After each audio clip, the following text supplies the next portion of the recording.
Helena, so you're announcing your housing plan. I guess the big thing is you want to use a millionaire's tax, which the governor has proposed this year as well. But why would you use that specifically for housing? I know obviously it seems like that's going to happen this year no matter what, but why would you do it for housing? Well, the number one issue that I hear in the last 4 years everywhere I go from people is they're getting priced out of the state. That can be young people who say they can't afford the rent anymore, lots of young families, they can't afford the rent, or even people my age who have young kids, 20, 30 somethings living back home. So I really think we have to address this issue in a much more aggressive fashion. My plan will produce 20,000 new units in the next 8 years, and it is funded by a millionaire's tax, which will be protected to make sure we focus that money just on housing. And I'm really excited. Last year we were 50th in the country in producing new housing, and I think we can go from one of the worst to one of the best in producing new housing. Why do you want to use that specifically to dedicate to housing? I think the governor's plan is they just need the money, so how would you find money otherwise? I know you wouldn't be in for this year's budget, but is that millionaire's tax money needed for other things? Well, I think we want to use the money to address the burning issue for Rhode Islanders. It's the number one issue, and if we don't pick a spot and really focus, we'll never get anything done. As I said, we're 50th last year in producing new housing. As it relates to the general budget, though, you're right. The Trump administration has created real tension for us.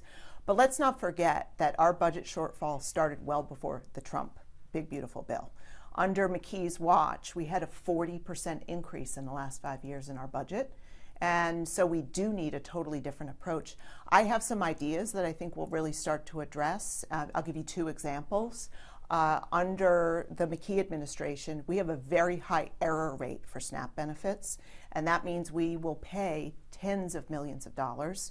We can find a way to fix that and save money in the budget. That's what I would be doing.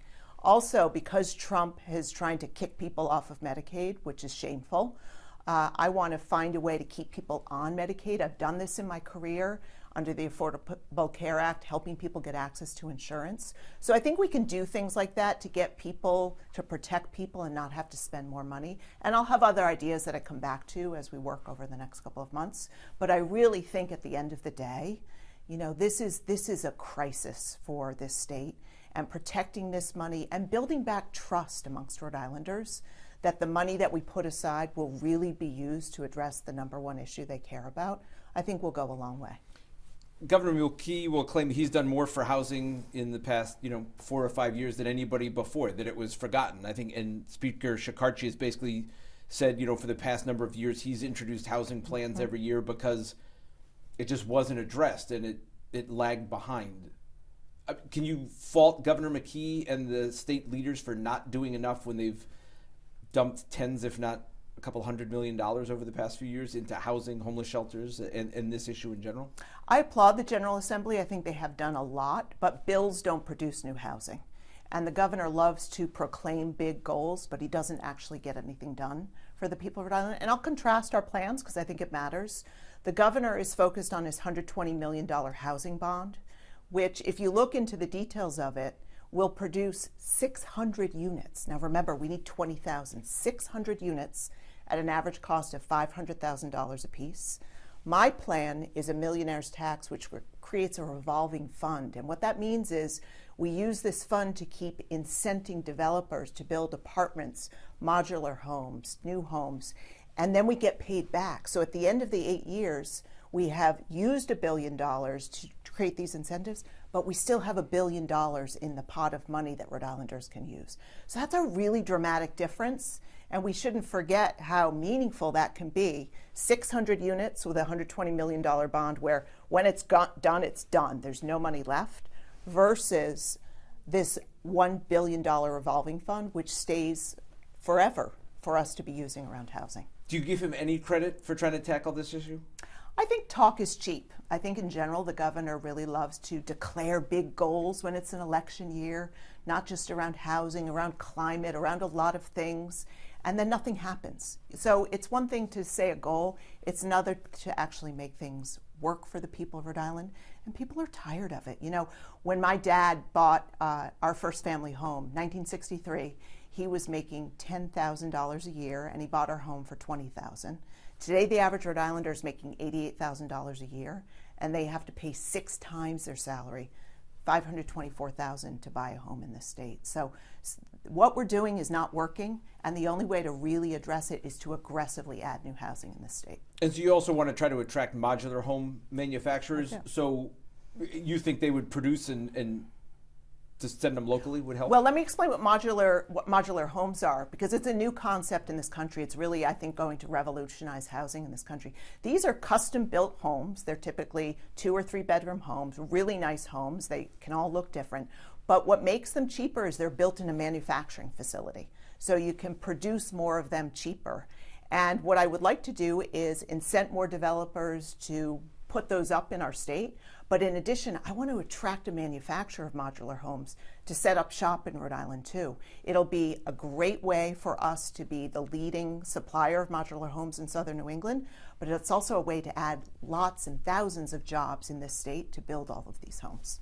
You know, you're criticizing the governor. You say talk is cheap. I mean, I mean, what is the guarantee that any of these plans are going to pan out and produce real results when it's been a struggle for quite some time? It's been a struggle, but you can look at other places in the country where this is working. So Montgomery County, Maryland has a similar approach to a revolving fund. Atlanta has done something similar. So we can see places where it's worked. And I think also by a constitutional amendment, we're protecting the money and making sure that it has to be put in place.